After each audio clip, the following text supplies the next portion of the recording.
across portions of North Florida. We are above average in terms of our rainfall. Now take a look at the rainfall that we've seen in the past 7 days. It has just been so soggy with that stalled front, and we are still continuing to see some of that same action. Places like, say, Jacksonville, about 8.5 inches above average so far this year, picking up a lot of that with these stalled fronts that have been hanging out. You can kind of see the difference in the air mass here, kind of north of that. Places like Atlanta and Savannah are seeing slightly milder temperatures. Meanwhile, south of that front, we are trapped in this tropical moisture. We've got a heat advisory up across South Florida throughout the day today. Miami sitting at 83 degrees, Tampa at 77, but it is that tropical moisture in place that's really impacting us. That stalled front really acts as kind of a focal point today for those showers and storms. But watch what happens as we head through the middle part of the week. We've got this plume of tropical moisture that's going to be pulled in from the Atlantic, and that means the atmosphere has so much moisture to work with. It's going to put down some heavy rain. So we're looking at that possibility for some flash flooding for much of peninsular Florida.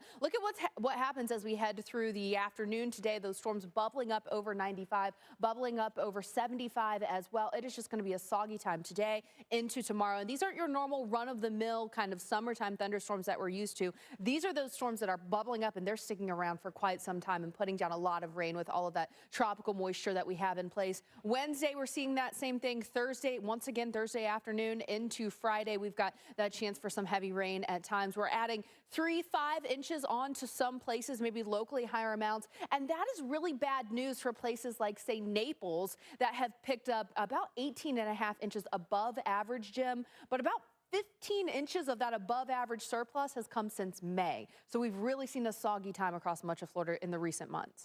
And it's hot. Welcome back into America's Morning Headquarters. I'm meteorologist Felicia Combs, alongside meteorologists Jordan Steele and Jim Cantori. Now, the tropics are coming to life at the peak of hurricane season as expected. We've got potential tropical cyclone 6. You can see here spinning away, forecast to become Francine soon. Portions of the upper Texas and Louisiana coastline need to be on alert.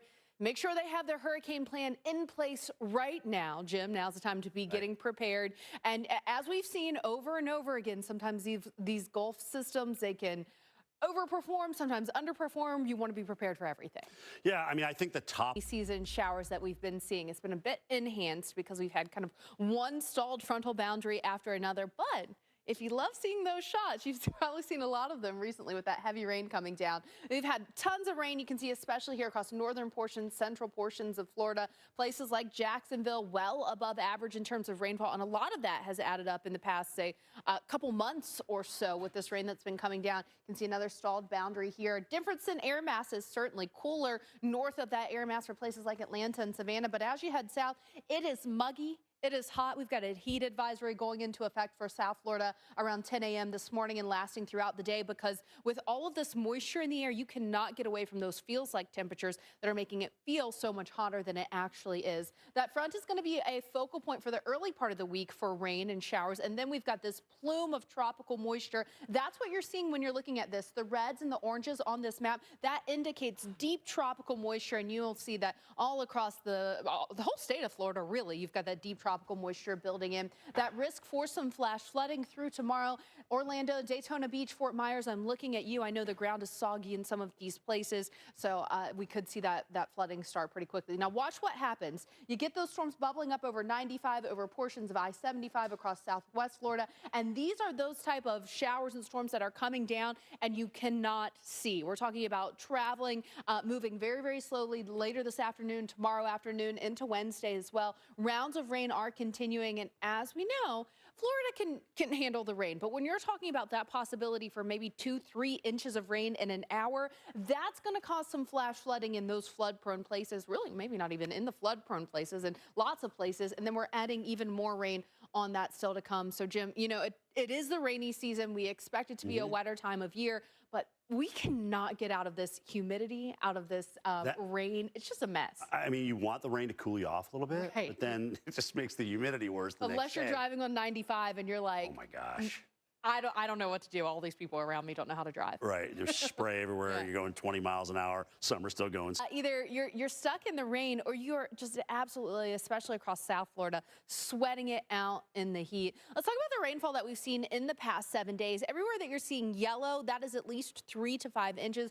Getting up into the oranges, that is 5 to 8 inches. So that is adding up really quickly. A place like Jacksonville, you're about 8.5 inches above average so far for your rainfall this year. So we're adding more onto that saturated ground. Here's the setup. We've got a cold front. It's kind of draping itself across North Florida. North of it, you've got a pretty comfortable air mass for places like, say, Savannah, Atlanta. But as you head south, especially across South Florida, we've got a heat advisory in effect today. Those dew points are high. It is feeling balmy. It is just uncomfortable. So you might actually want some more of the rain. Now, what's going to happen for the early part of the week? That front continues to hang around and provides a focal point for some showers. But heading into the middle part of the week, the latter part of the week, we've got this plume of tropical moisture that's going to be moving in. That's what you're seeing here. When you're looking at this graphic that I'm showing you and you're seeing the reds and the oranges, that is indicative of deep tropical moisture in the atmosphere, which translates into some really heavy rain, which of course can lead to some flash flooding. And that's what we're watching for through tomorrow morning. Watch what happens today. Fairly quiet for the beginning part of the day.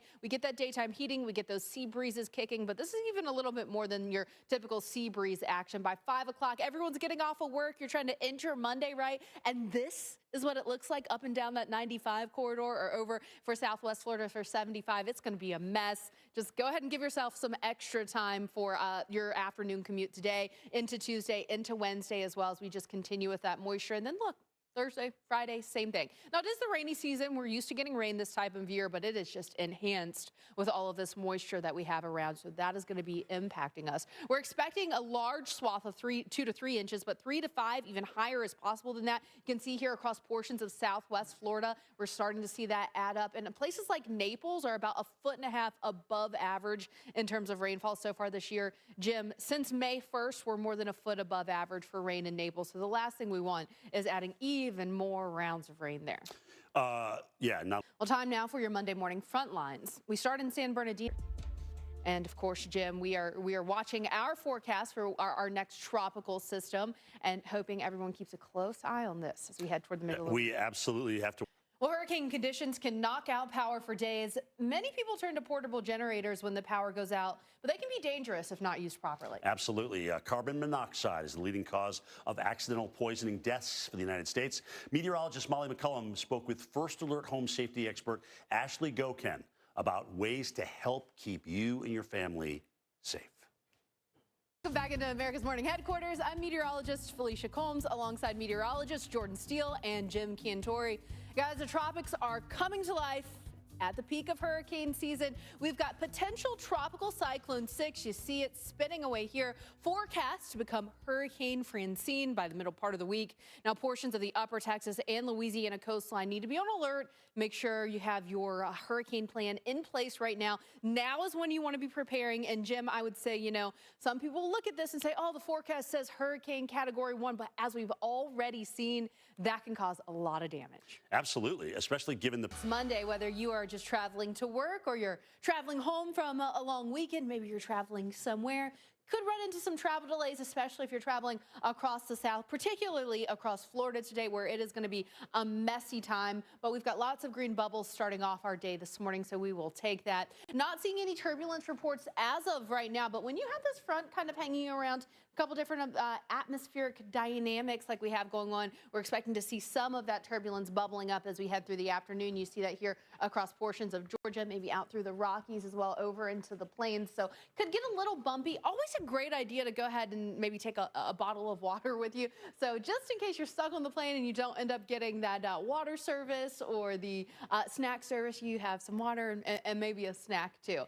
For today, we are expecting the possibility for some weather-related delays across the interior portions of New York State. BTV could get into that as well. That's going to be as those showers and storms build in. It is going to be another stormy day for much of Florida. So in or out of Tampa, Orlando, those South Florida airports, Jacksonville, all going to be impacted by the weather, which could slow us down. Jordan. As we work our way. Heavier rain, more long-lasting rain with the setup that we've got going on over the next several days. It's already been quite a wet, rainy time from Central Florida up through North Florida. Everywhere that you see the yellow here, which is a really large swath across the state, 3 to 5 inches, but those oranges 5 to 8 inches, which means the ground is pretty saturated. We've got this frontal boundary still hanging out this morning, kind of delineating between our two air masses. North of it, it's pretty comfortable, actually, if you're looking at Savannah, Atlanta. But as you head farther south, anything but comfortable. So uncomfortable, in fact, across South Florida. We've got a heat advisory in effect for later today, so you're going to be sweating it out with all that humidity. That stalled front adds a focal point for some of those showers and storms, and then we're going to kick in this extra push of moisture. Why does that matter? Why are we talking about the tropical moisture? Well, because when you have this much moisture to work with and the atmosphere can squeeze it out, that means you're getting heavier rain. You're getting rainfall rates that's causing flash flooding. And that is that type of rain that's causing the ponding on the roadways you can't see when you're driving, and the flash flooding potential ramping up through tomorrow for much of peninsular Florida. So let's time it out for you. You know, typically you get that sea breeze to kick in. You see them colliding maybe in the spine of the state around 2 p.m. You can start your clock or set your clock by it. But you can see here, this is as we're getting off of work, up and down that 95 corridor, that heavy rain coming down 75. You're getting some of that too. So your plan for your afternoon commute today, if you commute on 95, plan for it to be a slow one because it is going to be rainy. The rain sticking around Wednesday, Thursday into Friday. Again, as I mentioned, that deep tropical moisture is going to be there, which is just going to add up in a big way. So 3 to 5 inches of rain there along 95 up around Jacksonville. And then here for portions of Southwest Florida, even more rain adding on there. It has been such a rainy time. We're about 1.5 feet above average for Naples. So Jim, you know, it's like we can't get out of this rainy pattern in Florida. It's the rainy season, but this is a lot. I know, and everybody else, of course, even Louisiana, seeing this beautiful front come through over the weekend. Right. And we just couldn't gut it. Meanwhile, that humid air in Florida. Miami has a heat advisory. Right. Yeah. And stick with it, too. So, sorry, guys. Storm, so you just have not really gotten a pleasant break from the weather. So where you see the yellow on the map here of the rainfall of the past, say, 7 days or so, the yellow is indicative of at least 3 to 5 inches of rain. The orange, though, we're talking about 5 to 8 inches. Jacksonville is about 8.5 inches above average so far on rainfall this year. So you guys are just kind of tallying up that above average surplus for the rainfall. We've got this stationary front that's going to be a bit of a focal point for some of that rain as we head through the day today. And it is kind of separating our two air masses. It's a little comfortable if you head north of the frontal boundary, Atlanta, Savannah, but south of it, anything but comfortable. I was taking a look at Miami because we've got a heat advisory for South Florida later on today. It feels like 96 degrees in Miami right now when you factor in that humidity. We have so much moisture to work with. Now, the stalled front provides kind of a focal point for the early part of the week, but by the midweek, we've got this just plume of tropical moisture moving in, and that is going to edge up those rainfall rates, maybe 2 to 3 inches of rain an hour when you're talking about that much tropical moisture, which of course could lead to some flash flooding, especially for, say, places like Southwest Florida or even western portions of Florida. For Naples, you're about 18.5 inches above average for rainfall. And most of that surplus has come since May. So we've really been seeing lots of heavy rain. Here is your Monday afternoon commute. So as you're getting off of work later today, this is what it's going to look like on 95. Guys, just playing a little bit of extra time. You know that's no fun. That's going to be that blinding rain. Heading through Tuesday, a little bit of overnight break once again. This has a little bit of our diurnal-driven daytime sea breeze shower element to it in that it kind of calms down overnight and then picks back up through the afternoon. But it is not our typical sea breeze rain shower. It is going to be heavier, it's going to last longer, and it's going to stick around for a little longer as well. The rain continuing into Friday. Jim, we could see pockets of 3 to 5, maybe 5 to 8 inches of rain before all is said and done. And that's the last thing that Southwest Florida needs at this point. It is. Big time. Thanks, Jim. Well, let's take a look ahead in the T-Mobile coast-to-coast forecast and give you a peek at the temperatures in your area as you plan travel for the week ahead. A lot of us are going to be dealing with well above average temperatures, spreading especially across northern portions of the country. That is sticking around for Grand Forks over into Kansas City. We've been on a little bit of a weather roller coaster here for the northern tier. By midweek, we start to see cooler temperatures and rain building into the Pacific Northwest and portions of the northern Rockies. Rain for Wednesday and Thursday across the southern portions of the country. That is going to be the story. That rain plume continues lifting northward. Places like Atlanta and Miami, you've got storms in the forecast for your Friday. Meanwhile, Saturday, look at these temperatures. Very pleasant in NYC, but hot in Houston. Well, welcome back into America's Morning Headquarters. I'm meteorologist Felicia Combs alongside meteorologists Jordan Steele and Jim Cantori. Now, guys, the tropics are coming to life just at the peak of hurricane season. We've got potential tropical cyclone 6, which is forecast to become Hurricane Francine.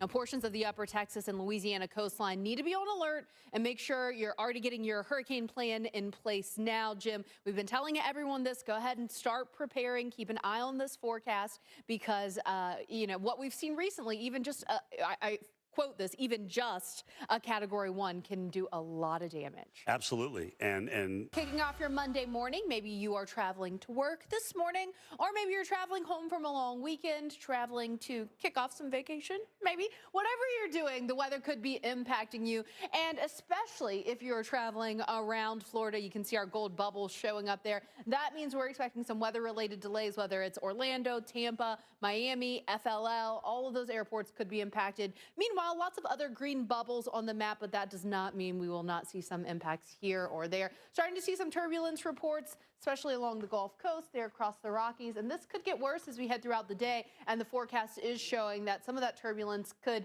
intensify just a little bit here across the south, here across portions of the Rockies as well. That turbulence could be increasing, so that could make for a bumpy ride. Maybe a better bet to go ahead and take your bottled water with you and not just hope that it gets served because the flight might be a little too bumpy for that. We've got weather-related impacts for upstate New York over into Vermont as well. That's certainly possible today. And then especially across Florida from Jacksonville down through Orlando, whether you're in the skyways or the highways, you're going to be feeling the impacts of that rain. Along I-10, we'll have heavy rain at times with tropical moisture moving in, and across Florida, 95, 75, both are going to be a mess today, guys. So you want to be prepared here, and September is perfect for that. all right, so you can't blame anybody but yourself because Felicia's got you. Tell you what you can expect. You wouldn't want me walking your dog. Let's take a look at the dog walking forecast because middle of it, one of those Florida downpours, and you just can't see that, no matter what your windshield wipers are doing, it's not helping at all. And we've dealt with a lot of that in the past week or so. This is the rainfall for the past 7 days. Everywhere that you see that is yellow, that's 3 to 5 inches, but those oranges getting up to 5 to 8, the little dots of red kind of embedded in there in some places, 8 to 12 inches. It has been a very wet time. Cities like Jacksonville, well above average in terms of your rainfall for this year. We've got this stationary frontal boundary that's just kind of hanging out. North of the boundary, you've got slightly milder air, but south of it, man, Miami, South Florida, you guys have a heat advisory for today, 10 a.m. to 6 p.m. You're going to be sweating it out. It is so muggy. I checked about an hour ago, and it felt like 96 degrees in Miami, so I would bet we're close to feeling like 100 at this point. So we've got the moisture in place. The front is kind of focusing that moisture for the early part of the week, and then by the middle part of the week, late part of the week, this influx of tropical moisture, which is the last thing we need. What that means is the atmospheric column has a bunch of moisture to work with, and if you get something to kind of wring it all out, you're talking about heavy rain and a lot of rain in a short period of time, and we are seeing that possibility for flash flooding for much of peninsular Florida as we head through today into tomorrow morning. Take a look at this, guys. So here's your 5, 6 o'clock hour. 95 is going to be a mess. As you're getting off of work today, you're trying to get home, maybe plan a little bit of extra time because it's going to be a slow go of it. We're going to continue with that starting to die off a little during the overnight hours, and then Tuesday we're right back at it. Wednesday, we're right back at it. We do typically this time of year see our afternoon summertime thunderstorms. You get the sea breeze kicking in, they collide, and you get those storms. But this is a little bit different. It's a little bit longer lasting, a little bit heavier rain. So you're going to want to keep an eye on that. It's going to continue adding up. We could see 2 to 3, 3 to 5 inches, and then maybe this model putting out maybe even higher, that 5 to 8 inches for portions of Southwest Florida. And Jim, man, we just can't get out of this soggy time. Southwest Florida, Western Florida, it's like a tale of the have and have-nots, whether you have gotten way too much rain or you're not getting enough. So would you rather they blame the Florida thing on you and the tropical system on me, or the other way around? Let's see here. You know what? I only want blame if it's beautiful. If you're like, the day's so beautiful and I'm stuck inside, that's all I'm taking credit for. I knew she'd have a great answer for that. There you go. All right.